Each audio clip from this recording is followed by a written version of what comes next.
ঢালিউডের জনপ্রিয় অভিনেত্রী পূজা cherry dozen খানেক সিনেমায় অভিনয় করে দর্শকের মন কেড়েছেন ইতোমধ্যে। কাজের উপরেই থাকছেন নিয়মিত, ব্যস্ত সময় পার করছেন তিনি। তবে কাজের ফাঁকেই মালয়েশিয়া ঘুরে এসেছেন পূজা। মালয়েশিয়ায় গণমাধ্যম কর্মীদের সঙ্গে এক নৈশভোজে অংশ নিয়েছিলেন। এতে নিজের অভিনয় ও ব্যক্তিগত জীবন নিয়ে আলাপকালে সাংবাদিকদের প্রতি কৃতজ্ঞতা প্রকাশ করেছেন। পূজা বলেন, আমার এতদূর আসার পেছনে দর্শকদের পাশাপাশি সাংবাদিক ভাইদেরও অবদান কম নয়। তারা সবসময়ই আমাকে সাপোর্ট দিয়ে গেছেন, তাই সাংবাদিক ভাইদের প্রতি আমি সবসময়ই কৃতজ্ঞ।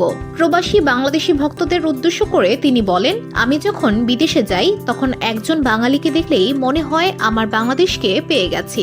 মালয়েশিয়াতে আমার এক টুকরো বাংলাদেশ আছে, এজন্যই আপনাদের টানে এখানে এসেছি।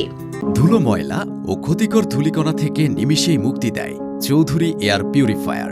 এর শক্তিশালী সাকশন ঘরের কোনায় কোনায় লুকিয়ে থাকা সকল ধুলা টেনে ফিল্টার করে এবং বের করে আনে নির্মল ও স্বাস্থ্যকর হাওয়া।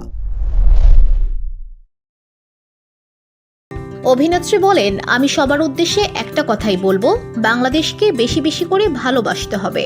কারণ সবার আগে দেশ, প্রিয় মাতৃভূমির সঙ্গে জড়িয়ে থাকে গভীর আবেগ অনুভূতি। তাই ওই জায়গাটাকে ভালোবাসতে হবে এবং নিজেদের মর্যাদার জায়গাটা রেখেই সব কাজ করতে হবে।